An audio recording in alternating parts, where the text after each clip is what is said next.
Bonjour à tous, bienvenue sur Citrouille et Citron. Aujourd'hui, je profite d'être en train de faire du pain, vous le voyez qui est en train de lever tranquillement dans le petit saladier derrière, pour vous faire un petit point sur le levain, parce que vous êtes nombreux à m'avoir posé des questions, et je vous avais dit dans une vidéo précédente que je vous partagerai mes astuces pour faire vivre mon petit levain. Donc, chose promise, chose due, c'est parti pour le levain. Alors le levain, qu'est-ce que c'est? C'est tout simplement un nid de micro-organismes. C'est un tas de levures, de bactéries qui se développent. Normalement, si votre levain est vivant, elles se développent. Et elles mangent de la farine, elles ont besoin un petit peu d'eau pour vivre. Et elles émettent du gaz. C'est ce qui fait cet aspect qui bulle en fait. Un levain, comment est-ce que ça se prépare? Vous avez deux façons de la préparer. La façon classique et la façon simple. Moi, j'ai utilisé la façon simple, je vous en parlerai en deuxième temps. Dans un premier temps, donc, vous allez commencer à partir avec de la farine et de l'eau. C'est juste ça, un levain au départ. Donc la recette que je vais vous donner pour commencer un levain, je ne l'ai pas personnellement testé. Moi, j'ai une recette beaucoup plus simple. Mais ce qui ressort très régulièrement, c'est qu'il va falloir être patient. Déjà, dans un premier temps, si vous utilisez cette recette-là qui part uniquement avec des matières premières très brutes. Donc en fait, le premier jour, vous allez avoir besoin de mélanger 60 g de farine et 45 g d'eau. Ça, vous allez mélanger et vous allez le laisser reposer couvert, donc avec une étamine, je vous parlerai après de la couverture. Vous allez laisser reposer ce mélange-là pendant 3 jours. Ça va permettre aux bactéries, aux levures de commencer à se développer doucement mais sûrement. Le jour 3, vous reprenez votre mélange initial et vous rajoutez une nouvelle fois 30 g d'eau et ensuite 60 g de farine. Ça va permettre de continuer à lancer la fermentation et de nourrir les premières levures et bactéries qui ont commencé à se développer. Ce levain-là, vous le gardez toujours à température ambiante parce que la chaleur, j'allais dire, c'est ce qui fait que la vie se développe. Donc vous le laissez bien à température ambiante. Le jour 4, vous continuez à nourrir votre bébé levain en rajoutant du coup 30 g d'eau et 60 g de farine. Donc vous mélangez une nouvelle fois, vous refermez votre bocal avec la petite étamine et vous laissez toujours à température ambiante. En jour 5, normalement, si tout se passe bien, vous allez voir que votre levain commence à changer d'aspect. Il va commencer à sentir bon, le levain, pour ceux qui aiment bien l'odeur, et ça va commencer à buller. Et c'est à partir de ce moment-là où votre levain commence à être vivant. À partir du jour 5, il va falloir laisser faire un petit peu de place, on va dire, aux levures et aux bactéries qui ont commencé à se développer dans la pâte à levain. Donc le jour 5, c'est le début du rafraîchissement. Donc vous allez garder une petite quantité, l'équivalent d'une petite tasse à peu près de votre bébé levain. Le reste, vous le mettez à l'évier, vous vous en débarrassez. Et la petite tasse que vous allez garder du levain, vous allez rajouter, donc c'est l'équivalent de 10 g à peu près de levain, vous allez rajouter de l'eau, 30 g d'eau et 60 g de farine. Donc ça va vous permettre, vous allez le faire plusieurs jours d'affilée et ça va permettre vraiment de lancer, de réveiller, de faire naître votre levain. Donc un levain qui est en pleine forme, il y a des bulles, c'est ce qui vous donnera le signe. Donc globalement, si vous partez de cette formule-là, il va vous falloir grosso modo une grosse semaine avant d'avoir un levain opérationnel. De notre côté, vous avez dû le comprendre au fur et à mesure que vous regardiez mes vidéos ou que vous regardez les recettes sur le blog de Citrouille et Citron. Je suis partisane du moindre effort, tant que ça fonctionne. Donc moi j'utilise une autre recette. À vrai dire, c'est pas vraiment une recette. On a dit le levain, c'est des levures et des bactéries qui mangent de la farine. C'est exactement le même principe qu'une levure de boulanger. Donc ce que j'ai fait tout simplement, c'est que mon starter, mon bébé levain, je suis partie tout simplement d'un cube de levure de boulanger fraîche que je suis allée acheter à la boulangerie. J'ai commencé à préparer mon starter. Si vous avez vu ma vidéo sur la préparation du pain au levain, vous voyez à quoi ça peut ressembler. C'est en fait, quand vous utilisez une levure de boulanger, vous allez venir émietter votre cube de levure dans de l'eau en mettant de la farine. Ça va permettre de réveiller cette levure. Et moi, je suis tout simplement partie d'une cuillère à soupe de ce mélange.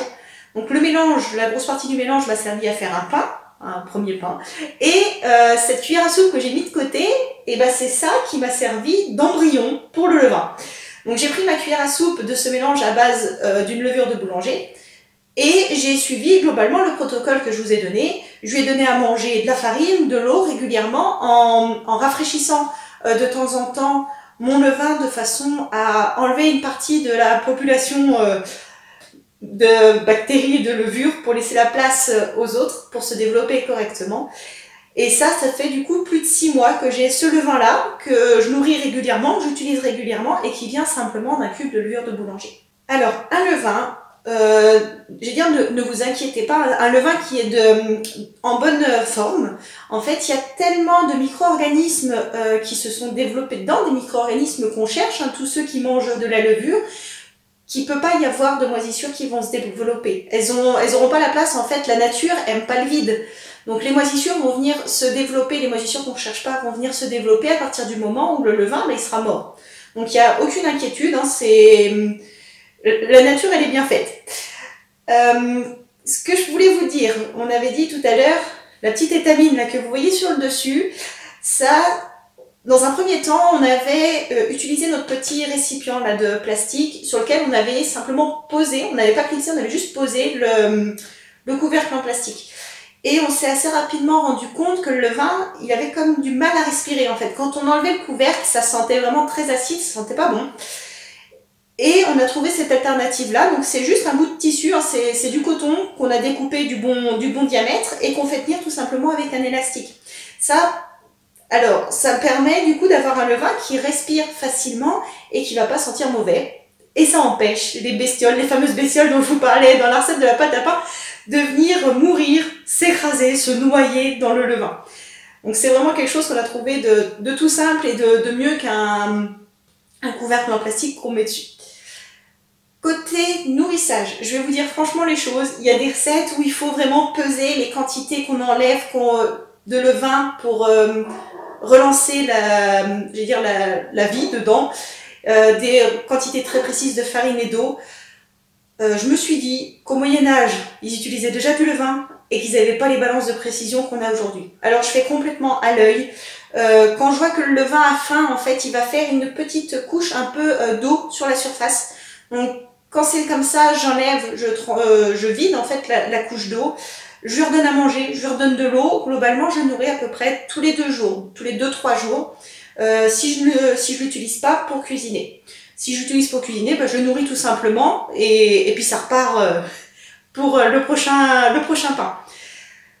Côté stockage, en hiver, je vous l'ai déjà dit, hein, chez nous on chauffe vraiment pas énormément la maison, donc on le gardait tout simplement dans un coin de la cuisine. Il était très bien, à 15-16 degrés, il vivait sa petite vie, il avait faim à peu près tous les 2 jours, donc soit je nourrissais, soit je m'en servais pour faire de la cuisine. En été, il fait plus chaud et c'est le principe dont on parlait tout à l'heure. Quand il fait chaud, la chaleur, ça va booster toute la vie qu'il peut y avoir là-dedans. Donc, si nos petites bestioles là-dedans, elles vivent très bien, elles se multiplient. Si elles se multiplient, il y a de plus en plus de monde à manger et du coup, le levain va s'épuiser beaucoup plus rapidement. Donc, s'il fait chaud chez vous ou si c'est l'été et que vous laissez le levain à température ambiante, il y a des risques que vous deviez le nourrir tous les jours. Il y aura très rapidement la petite couche d'eau qui va se former à la surface et c'est le signe qu'il a faim. Le conseil, si vous l'utilisez pas régulièrement, en été ou en hiver, si vous chauffez assez fort chez vous, c'est qu'en fait le levain, vous pouvez tout simplement le mettre au frigo. Le fait d'être au frigo, ça va baisser la température et ça va ralentir la vie microbienne qu'il y a là-dedans. Il suffit juste de le sortir 1 ou 2 heures le jour où vous voulez cuisiner avant de vous lancer dans la recette vraiment en tant que telle de pain ou de pâte à pizza, de façon à laisser le levain remonter en température et que toutes les petites bactéries se réveillent tranquillement. Il se peut qu'au fur et à mesure de la vie de votre levain, il ait tendance à se fatiguer. Ça, vous allez le voir assez facilement. Vous allez vous rendre compte qu'en gardant la même recette de pâte à pain, votre pain va lever, il va moins lever, il y aura moins de bulles. Ce sera le signe que votre levain il est fatigué. Dans ce cas-là, je vais dire pas de panique, ne le jetez pas, donnez-lui une chance. Quand votre levain, vous vous rendez compte qu'il est fatigué, vous pouvez tout simplement le nourrir avec de la farine de seigle. C'est une farine que le levain adore. Alors, j'ai pas cherché les explications en tant que telles. Sachez que ça fonctionne, c'est ce qu'on utilise. On a toujours un sac d'1 kilo de farine de seigle pour venir le réveiller. Donc on le nourrit à peu près 3 jours d'affilée, donc une fois par jour sur 3 jours d'affilée avec de la farine de seigle, et ça lui fait plaisir et ça le relance. Donc voilà, n'hésitez pas, le jour où votre levain commence vraiment un petit peu, vous le sentez qu'il patine, que le pain il n'est pas aussi beau que ce qu'il devrait être, si vous n'êtes pas trompé dans la recette, ça peut arriver, et ben pensez à farine de seigle pour votre levain et ce sera très très très bien. Voilà tout ce qui me vient à l'esprit en termes de conseils que je peux vous donner concernant l'entretien, l'élevage d'un levain. Donc voilà, si vous voulez pas vous compliquer la vie, ce que je vous conseille vraiment, c'est de partir d'un cube de levure de boulanger. Ce sera beaucoup plus simple que de partir avec un mélange d'eau et de farine, mais sachez que ça se fait. Si vous fabriquez votre levain à partir d'un mélange simplement d'eau et de farine, eh ben, je suis vraiment preneuse de vos retours et de vos conseils, parce que ça peut très certainement intéresser du monde qui voudrait utiliser cette méthode initiale que j'ai pas testée pour le coup. Ce que je vous ai donné, c'est des recherches et je suppose que ça fonctionne parce qu'il n'y a pas de raison, mais je les ai pas testées. Voilà, j'espère que cette vidéo, elle vous a plu, elle vous a réconcilié avec l'élevage et l'entretien du levain, parce que je sais que vous étiez un certain nombre à me dire oh, ça me fait peur, ça me semble très compliqué. Ben, non, je vais dire c'est comme la pâte à pain, finalement c'est assez simple. Il n'y a pas besoin de se tirer les cheveux et de se les découper en 4. C'était des recettes, voilà, c'est ce que j'ai en tête, hein, c'était des recettes qui se faisaient il y a des centaines d'années.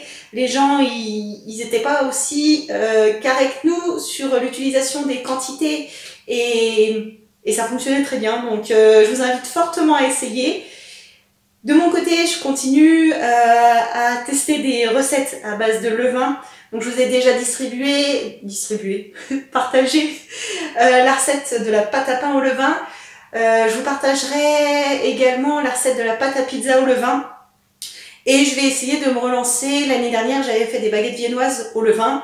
Je vais essayer d'en faire et de vous partager la recette dès que ce sera fait. Donc voilà, le levain, c'est magique et c'est pas si compliqué. J'espère que cette vidéo vous a plu. Si c'est le cas, pensez à la liker, à vous abonner à la chaîne et à cliquer sur la petite cloche pour pas louper la prochaine vidéo. À très bientôt sur Citrouille et Citron.